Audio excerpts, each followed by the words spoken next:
Depuis des générations, les habitants des villages bordant le fleuve Congo racontent une légende effrayante. Quand on s'approche trop près des eaux la nuit, on peut entendre des voix d'enfants. Ceux qui suivent ces voix ne reviennent jamais. On les appelle les enfants du fleuve, des âmes errantes d'enfants abandonnés, emprisonnés par les esprits de l'eau. Certains disent qu'ils attirent les âmes brisées pour leur offrir un refuge, d'autres affirment qu'ils punissent ceux qui leur ont fait du mal.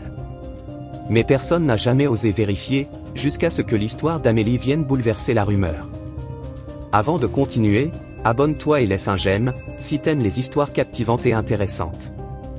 Dans les ruelles bondées et chaotiques de Kinshasa, une jeune mère, Amélie, lutte pour nourrir ses 3 enfants, Kito, Lola, et le petit dernier, Elliot, âgé de seulement 4 ans.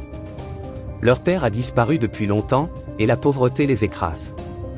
Après des jours sans nourriture, désespérée et convaincue qu'elle est un fardeau pour ses enfants, Amélie prend une décision tragique.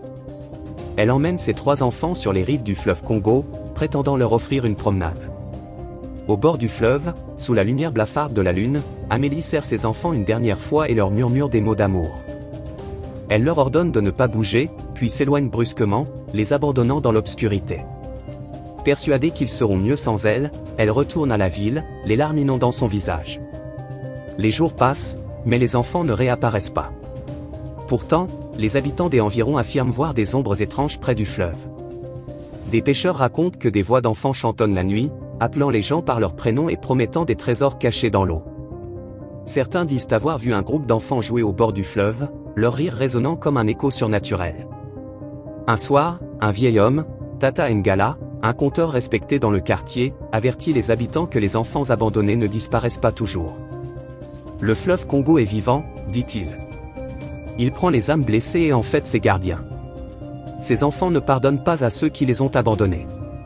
Amélie, rongée par la culpabilité, commence à entendre les rires de ses enfants dans son sommeil.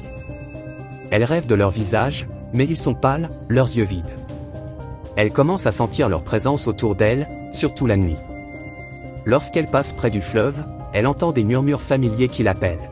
« Maman, pourquoi tu nous as laissés ?» Convaincue que ses enfants sont morts et que leurs esprits hantent les rives, Amélie décide de revenir au fleuve pour implorer leur pardon.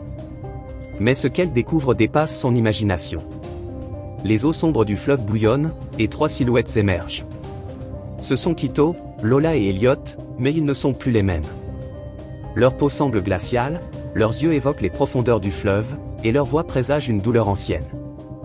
Ils lui révèlent la vérité, nous sommes devenus les enfants du fleuve. Nous protégeons ceux qui, comme nous, ont été rejetés. Mais toi, maman, tu nous as trahis. Les enfants du fleuve deviennent une légende vivante. Ils apparaissent à d'autres enfants abandonnés ou maltraités, les attirant vers les eaux. Mais ils se montrent aussi aux adultes responsables de ces tragédies, leur infligeant une punition surnaturelle.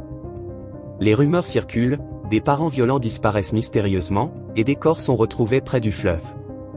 Amélie, quant à elle, décide de consacrer sa vie à expier son acte. Elle commence à recueillir des enfants des rues, à les nourrir et à leur offrir un foyer.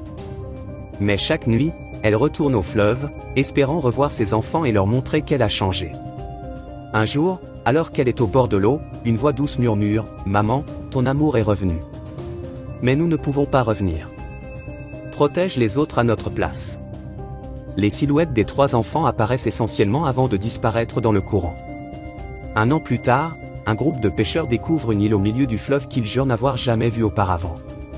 Sur cette île, ils trouvent des enfants qui semblent vivre en paix, comme protégés par une force invisible. On raconte que ce sont les enfants du fleuve, et que leurs âmes continuent de veiller sur tous ceux qui ont été abandonnés. Amélie devient une figure emblématique dans son quartier, surnommée Mama Congo. Elle continue d'élever des enfants, racontant son histoire comme un avertissement, l'amour des enfants est un trésor que l'on ne doit jamais abandonner, même dans les moments les plus sombres.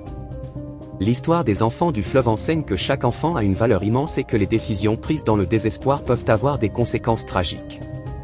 Elle rappelle aussi que le pardon, bien qu'il puisse être difficile à obtenir, peut être atteint par des actions sincères et un amour renouvelé.